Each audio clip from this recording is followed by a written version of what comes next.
இன்றைக்கி சண்டே ஸ்பெஷலாக செம்ம டேஸ்ட்டாக மட்டன் ஈரல் மசாலா தான் செய்ய போகிறோம். பார்க்க எவ்வளோ சூப்பராக இருக்குது பாருங்கள். இதை எப்படி ப்ரிப்பேர் பண்ணுறதுன்னு பார்க்கலாம்.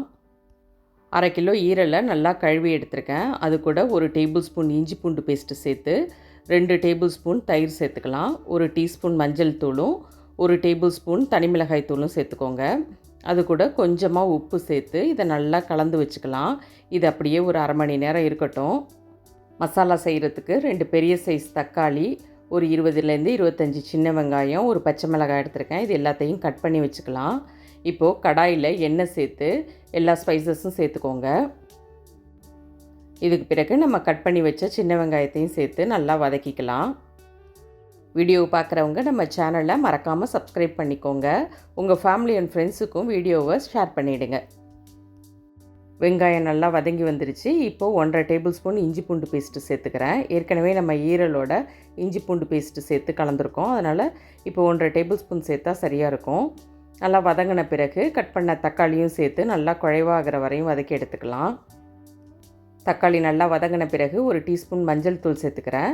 1 டேபிள் ஸ்பூன் மட்டன் மசாலா சேர்த்துக்கிறேன். அடுத்ததாக இப்போது இது மட்டன் மசாலா கூட நீங்கள் கொஞ்சம் காரம் அதிகமாக தேவைப்பட்டால் தனி மிளகாய் தூள் கூட சேர்த்துக்கலாம். ஏற்கனவே நான் தனி மிளகாய் தூள் சேர்த்து ஈரலை பரட்டி வச்சுருந்ததுனால நான் மட்டன் மசாலா மட்டும் சேர்த்துக்கிறேன். அடுத்ததாக 1/2 டேபிள் ஸ்பூன் மல்லித்தூள் சேர்த்து 1 டீஸ்பூன் ஜீரகத்தூளும் சேர்த்துக்கலாம். தேவையான அளவுக்கு உப்பும் சேர்த்து எல்லாத்தையும் நல்லா கலந்து விடுங்க. நம்ம சேனலில் நிறைய நான்வெஜ் ரெசிபி அப்லோட் பண்ணியிருக்கேன். சிக்கன் வச்சு, மட்டன் வச்சு, சீ ஃபுட் எல்லாத்துலேயுமே பண்ணியிருக்கேன். அதோட லிங்க்கு டிஸ்கிரிப்ஷனில் கொடுக்குறேன். தேவைப்படுறவங்க செக் பண்ணி பாருங்கள். எல்லாம் நல்லா வதக்கி விட்ட பிறகு இப்போது நம்ம ஈரலை இது கூட சேர்த்துக்கலாம். மசாலா கூட ஈரலை 5 நிமிஷத்துக்கு நல்லா பரட்டி விடுங்க. தண்ணி சேர்க்கறதுக்கு முன்னாடி ஈரலை இது போல் மசாலா கூட நல்லா பரட்டி விடுங்க. அப்போ தான் டேஸ்ட்டு செமையாக இருக்கும்.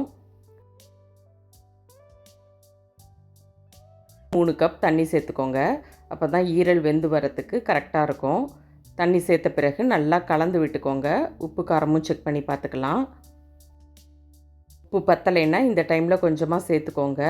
நல்லா கலந்து விட்ட பிறகு ஈரல் வேகிற வரையும் மூடி போட்டு வச்சிடலாம். இடையில 2 தடவை நான் கலந்து விட்டுக்கிட்டேன்.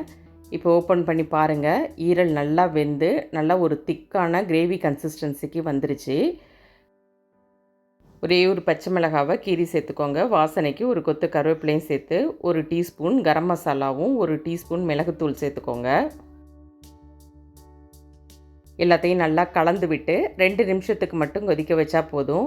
செம்ம டேஸ்ட்டில் மட்டன் ஈரல் மசாலா ரெடி ஆகிடுச்சு. வீட்டில் குட்டி பசங்க இருந்தாங்கன்னா அடிக்கடி செஞ்சு கொடுங்க. உடம்புக்கு ரொம்ப நல்லது. இந்த சூப்பர் டேஸ்டான மட்டன் ஈரல் மசாலாவை நீங்களும் ட்ரை பண்ணி பார்த்துட்டு எப்படி இருந்ததுங்கிறத கமெண்ட்ஸில் ஷேர் பண்ணுங்கள். தேங்க்யூ.